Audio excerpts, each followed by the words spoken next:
नमस्कार, मैं हूं सफदर रिजवी। आप देख रहे हैं लाइव एक्सप्रेस चैनल। आपसे गुजारिश है कि इस चैनल को सब्सक्राइब करें, लाइक करें, शेयर करें और कमेंट करें। अब देखें एक अहम खबर।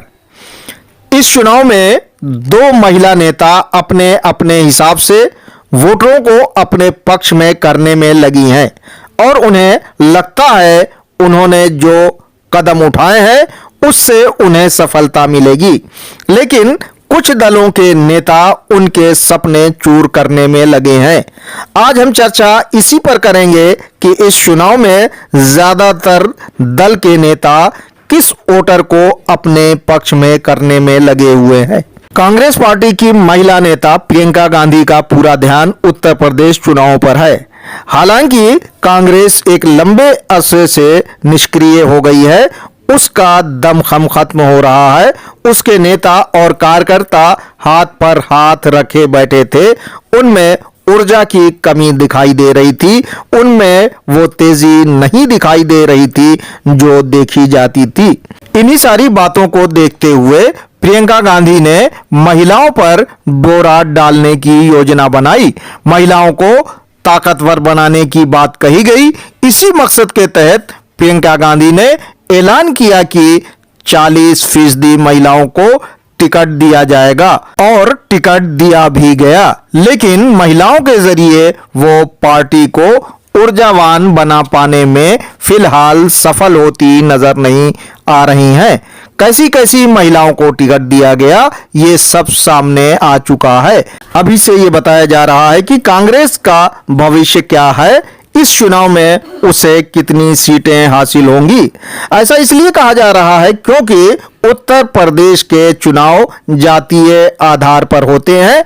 ऐसे में तमाम जातियों की महिलाओं को एकजुट नहीं किया जा सकता। जब एकजुट नहीं किया जा सकता तो उसके नतीजे क्या होंगे कोई भी बता सकता है, यानी प्रियंका गांधी का प्रयोग सफल नहीं होगा।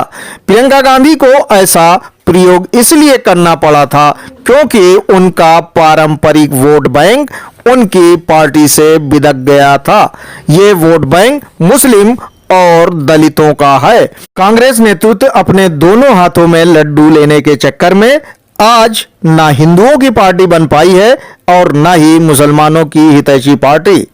इसके बावजूद भाजपा नेताओं ने कांग्रेस पर मुस्लिम तुष्टीकरण का इतना आरोप लगाया है कि आज कांग्रेस मुस्लिम हित की बात करते हुए डरने लगी है। इसीलिए उस चुनाव से पहले कांग्रेस नेता राहुल गांधी हिंदुत्व की बात करते नजर आए। उनका ये बयान विवादों में आया और मुसलमानों पर इसका बुरा असर पड़ा। इलाकों में घूमने और लोगों से बात करने के बाद ये खुलकर कहा जा सकता है कि मुस्लिम महिलाएं प्रियंका गांधी का साथ नहीं दे रही हैं। इसी तरह दलित महिलाएं भी कांग्रेस के पक्ष में नहीं जा रही हैं क्योंकि दलितों ने एकजुट होकर कभी भी कांग्रेस का साथ नहीं दिया। अब जब कांग्रेस को इन दोनों समुदायों का वोट नहीं मिल रहा है तो अभी से ताल ठोक कर यह कहा जा सकता है कि प्रियंका गांधी के प्रयोग की हवा निकलती नजर आ रही है। दूसरी महिला नेता बसपा की नेता मायावती हैं, जिन्होंने चतुराई के साथ जो चालें चली हैं उसमें उन्हें सफलता मिलती दिख रही है। इस चुनाव में ना तो मायावती ने शोर मचाया ना ही प्रचार किया, खामोशी के साथ काम कर रही हैं। लोगों को लगा कि इस बार बसपा मजबूती से चुनाव लड़ पाने में नाकाम है, लेकिन क्षेत्र में घूमने और लोगों से बात करने के बाद ये कहा जा सकता है कि लोगों की अटकलें और अनुमान गलत साबित होंगे। ऐसा इसलिए क्योंकि मायावती ने जिस तरह अपने वोट बैंक पर ध्यान केंद्रित किया है उसके सहारे मायावती की नैया पार होती दिख रही है। जहां मायावती दलितों के वोट बैंक को अपना समझ रही हैं, वहीं दलित भी मायावती की बसपा को अपनी पार्टी मानते हैं।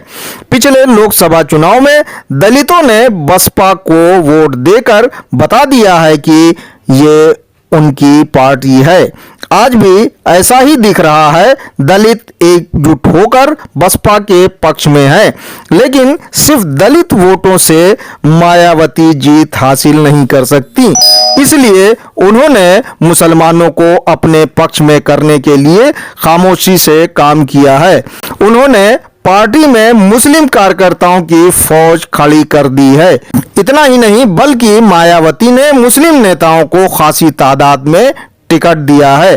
दलित और मुस्लिम गठजोड़ से मायावती न सिर्फ दूसरी पार्टियों पर भारी पड़ रही हैं, बल्कि इस वोट बैंक को लेकर वो चौंकाने वाले नतीजे सामने ला सकती हैं। यानी बसपा की नेता मायावती कांग्रेस की नेता प्रियंका गांधी से कई गुना चतुर और समझदार नजर आ रही हैं। इसीलिए इस चुनाव में उनकी पार्टी बसपा सफलता हासिल करती नजर आ रही है। बसपा की कामयाबी को देखते हुए ही भाजपा के नेता परेशान हैं और कैराना में जाकर पलायन वगैरह की बात कर दलितों को एकजुट करने और अपने पक्ष में करने की कोशिश कर रहे हैं, क्योंकि उन्हें इस बात का आभास हो गया है कि दलित वोट बैंक उनके पक्ष में नहीं है। यानी दलित वोट बैंक पलायन कर गया है और मुस्लिम वोट उन्हें मिलना नहीं है। ऐसे में नतीजे क्या होंगे कोई भी आसानी से समझ सकता है। इस समीकरण से सिर्फ भाजपा नेता ही बेचैन नहीं है, बल्कि समाजवादी पार्टी के नेता अखिलेश यादव भी परेशान है। उन्हें दिख रहा है कि ये खतरे की घंटी है। चुनाव की तारीखें जैसे जैसे करीब आती जाएंगी, वैसे वैसे स्थितियां साफ हो जाएंगी और नतीजे पढ़ना काफी आसान हो जाएगा।